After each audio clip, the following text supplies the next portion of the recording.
하루의 말씀, 오늘은 야고보서 2장 17절에서 26절 말씀 가지고 함께 나눕니다. 성경 봉독합니다. 이와 같이 믿음의 행함이 따르지 않으면 그 자체만으로는 죽은 것입니다. 어떤 사람은 이렇게 말할 것입니다. 너에게는 믿음이 있고 나에게는 행함이 있다. 행함이 없는 너의 믿음을 나에게 보여라. 그리하면 나는 행함으로 나의 믿음을 너에게 보이겠다. 그대는 하나님께서 한 분이심을 믿고 있습니다. 잘하는 일입니다. 그런데 귀신들도 그렇게 믿고 떱니다. 아, 어리석은 사람이여, 그대는 행함이 없는 믿음은 쓸모가 없다는 것을 알고 싶습니까? 우리 조상 아브라함이 자기 아들 이삭을 제단에 바치고서 행함으로 의롭게 된 것이 아닙니까? 그대가 보는 대로 믿음이 그의 행함과 함께 작용을 한 것입니다. 그러므로 행함으로 믿음이 완전하게 되었습니다. 그래서 아브라함이 하나님을 믿으니 하나님께서 그것을 아브라함의 의로움으로 여기셨다고 한 성경 말씀이 이루어졌고, 또 사람들이 그를 하나님의 벗이라고 불렀습니다. 여러분이 아는 대로 사람은 행함으로 의롭게 되는 것이지 믿음으로만 되는 것이 아닙니다. 창녀 라합도 정탐꾼들을 접대하여 다른 길로 내보내서 행함으로 의롭게 된 것이 아닙니까? 영혼이 없는 몸이 죽은 것과 같이 행함이 없는 믿음은 죽은 것입니다. 아멘. 야고보서에 대한 오해 중에 하나는 야고보서는 행함을 강조하는 서신이라고 생각한다는 것입니다. 하지만 야고보서는 분명히 믿음을 강조하고 있습니다. 다만 그저 관념이나 입술에만 머무는 믿음이 아닌 바른 믿음, 진짜 믿음을 강조합니다. 그 대표적인 말씀이 바로 오늘 말씀입니다. 그리고 그 예로 든 것이 아브라함이 이삭을 제단에 바친 일과 창녀 라합이 정탐꾼을 접대한 일을 말합니다. 그래서 본문 23절에서는 창세기 15장 6절에서 성경이 아브라함이 주님을 믿으니 주님께서는 아브라함의 그런 믿음을 의로 여기셨다라는 말씀을 인용하면서 오히려 그 말씀이 아브라함이 이삭을 제단에 바침으로써 온전히 이루어졌다고 전하고 있습니다.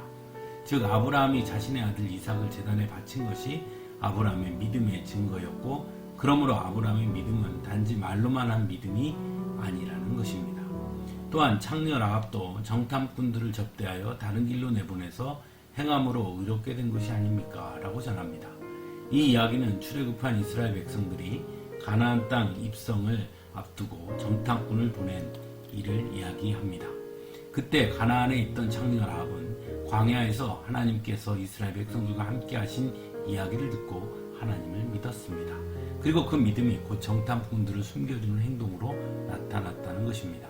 그래서 야고보 사도는 22절에서 믿음이 그의 행함과 함께 작용을 한 것입니다. 그러므로 행함으로 믿음이 완전하게 되었습니다. 라고 전합니다. 그래서 야고보 사도는 어떤 사람은 이렇게 말할 것입니다. 너에게는 믿음이 있고 나에게는 행함이 있다. 행함이 없는 너의 믿음을 나에게 보여라. 그리하면 나는 행함으로 나의 믿음을 너에게 보이겠다라고 전합니다. 또한 20절에서는 아, 어리석은 사람이여, 그대는 행함이 없는 믿음은 쓸모가 없다는 것을 알고 싶습니까? 라고 전합니다. 즉 믿음이 있다면 반드시 행함으로 나타나야 한다는 것입니다. 그래서 믿음은 결코 입술에만 머물러서는 안 된다는 것입니다. 단지 난 예수님을 믿어 라고 말하는 것이 믿음이 아니라는 것입니다. 예수님을 믿는다면 삶의 행동에서 나타나야 한다는 것이죠. 예수님을 믿고 예수님이 나의 모든 것이라고 고백한다면 삶에서 언제나 예수님을 섬기는 것, 예수님의 뜻을 섬기는 것이 가장 중요한 것이 되어야 하는 것입니다. 그리고 하나님께 예배하는 것이 자신의 삶에 있어 가장 중요한 것이 되어야 합니다. 예배드리지 못하는 것은 곧 죽는 것과 같다고 생각하게 되는 것이죠. 왜냐하면 예배는 나의 전부이신 예수님을 만나는 장이기 때문입니다. 그런데 나의 전부이신 예수님을 만날 수 없다면 그것은 마치 죽는 것처럼 괴로운 것이 되는 것입니다. 그래서 초대교회 성도들은 예배에 목숨을 걸었던 것입니다. 하지만 우리의 삶은 그렇지 못할 때가 많습니다. 그런 의미에서 야고보에서의 말씀을 보는 것이 때로는 괴롭습니다. 그러다 보니 자꾸 야고보서를 폄하하려고 합니다. 그리고 로마서의 오직 믿음으로 의롭게 된다는 말씀만을 되뇌입니다. 야고보서는 그것을 부정하지 않습니다. 분명 믿음으로 의롭게 되는데 중요한 것은 그 믿음이 진짜 믿음이어야 한다는 것입니다. 흉내내는 믿음, 말로만 하는 믿음은 아니라는 것입니다. 사랑하는 성도 여러분, 우리의 믿음 없음을 다시 돌아보고 더욱 굳건한 믿음을 가질 수 있기를 바랍니다. 그러기 위해서는 우리의 믿음만큼이라도 행함으로 드러나는 노력을 기울여야 합니다.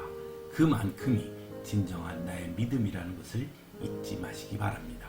함께 기도하겠습니다.